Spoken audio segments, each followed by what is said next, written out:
Ձեռք բերեք իտալական նրբագեղ ու բարձրակարգ սալիկների նշված տեսականին, վճարելով բացառիկ 4400 դրամ 1 քառակուսի մետրի համար։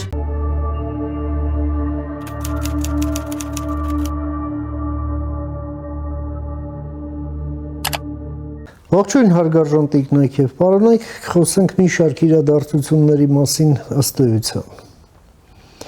Այսօր Ռուսաստանի արտգործնախարարության խոսնակ Տիգին Մարիա Զախարովան Հայաստանին հասցեագրված մի մեծ չափաբաժին նոտացիաներ, խրատներ, հորդորներ եւ ցանկություններ է հասցեագրել։ Դրանցից ուշագրավ է այն, որ նախ զգուշացրել է Հայաստանին եւ Ադրբեջանին, որ հույս ունի, որ նրանք լավ գիտեն, թե ինչ է ՆԱՏՕ-ն իրենից ներկայացնում եւ որ մեր տարածաշրջանում այդ երկու երկրները, եթե խորացնում են հարաբերությունները ՆԱՏՕ-ի հետ, ինչքան վատ բաներ են տեղի ունենում։ Ինքն է ասում։ Այս ամենը իհարկե երևի թե բովանդակային քննարկման իմաստ չունի, այս ամենը միայն պրոպագանդա է, այս նույն բանը մեծ հաջողությամբ կարող էր Սիմոնյան Մարգոն ասել, կամ ասենք մեր այստեղի 5-րդ Շարասյան եւ 6-րդ պալատի այդ խոսացող գլուխները իմաստ չունի այստեղ քննարկել այս հարցերը բովանդակային, բայց այստեղ մի ուշագրավ բան կար, որ նա խոսեց 102-րդ ռազմաբազայից, որում թվում էր, թե իսկ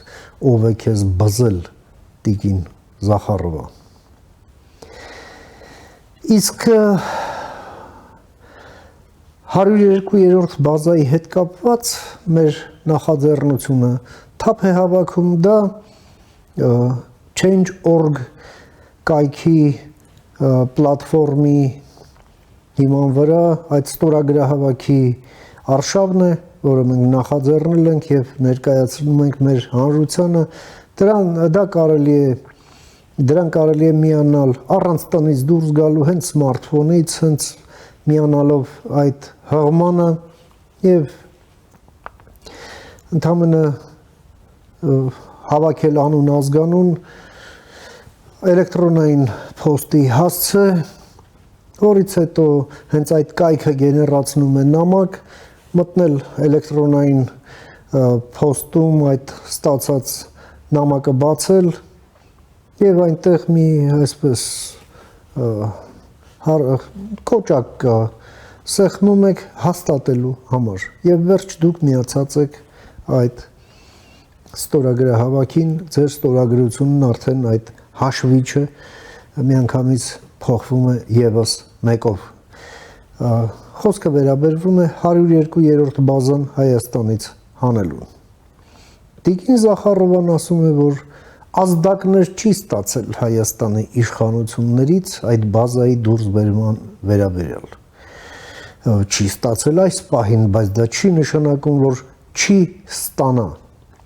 Ստանալու է այն էլ ինչպես է ստանալու, ինչպես ասում է ժողովուրդը, զնգոցն էլ դուրս կգա,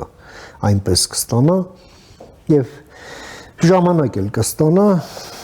փասափուսան հավաքելու եւ այստեղից գնալու, որովհետեւ նրանք այստեղ այլևս անելիք չունեն։ Եվ մի բան էլ, որ Տիգին Զախարովան կարծեք թե եւս մի այսպես հավելյալ փաստարկ է ներկայացնում, այդ լրագրողը, որը հայ է, ընդամենը մի անմեղ հարց է տալիս, ասում է դուք այդքան շատ եք խոսում այսպես կոչված մեծ հայրենական պատերազմին, զոհվածների, հուշարձանների մասին, Ադրբեջանում, ուղղակի Լեռնային Ղարաբաղում իրենց վերահսկողության տակ գտնվող դրանց ջարդում են ուղղակի, ինչ է թե այդ հուշարձանների վրա հայերի անուն է գրած կամ նվիրված է այդ պատերազմին զոհված հայերին, որոնց Ստալինը տարել եւ կոտորել է մի պատերազմում, որտեղ հենց հրահարողներից մեկն ինքն է եղել։ եւ ինքն է նացիստների հետ նույն դաշինքում այդ պատերազմը սանձազերծել, դե հետո Բորենիների օրենքին համաձայն մի Բորենին հարձակվել է մյուսի վրա։ Որում այն տրամաբանությամբ, որ առաջանցիկ ձևով դա անի, որպեսզի նա իր վրա չհարձակվի։ Ընդամենը։ Եվ ինչ է պատասխանում, որ դե գիտեք ինչ, դուք գնացեք, հենա Եվրոպայում էլ հանում են լիքը հուշարձաններ, այնտեղ ձեր ազգից զոհվածների անուններ էլ կան, մի հատ չտեսանք նրանցից հարցնեք, եկել եք փաստորեն մեր սիրելի Ադրբեջանի առաջ-չարածներն եք քննարկում եւ դա սրբապղծություն է, ինքն է ասում։ Գիտեք ինչ, այս ամենից հետո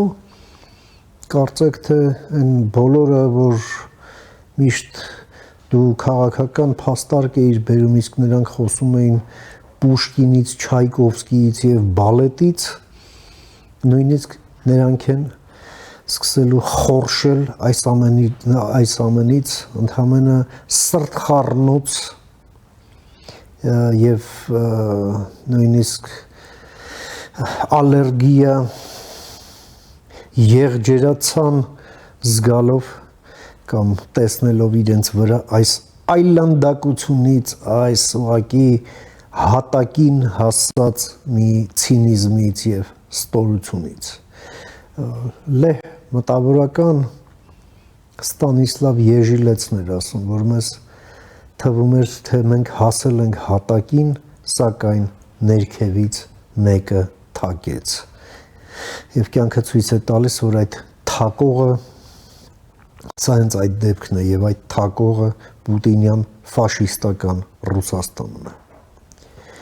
Այսքանից հետո, եթե էլի պետք է բացատրվի, թե ինչու իրենք այստեղ անելիք չունեն այլևս, եւ որ նրանց այստեղ գտնվելը միակ կապը, որ ունի մեր անվտանգության հետ, դա մեր անվտանգության սպառնալիքն է, եթե դրանից հետո պետք է եւս հավելյալ բացատրություն, ապա ինչպես ասում են այստեղ ուղղակի այլ մանկավարժական հատկանիշներ են պետք, որը ոնց որ թե ես չունեմ։ Լավ է լինելու։ Բարին ընդ ձեզ։ Կհանդիպենք։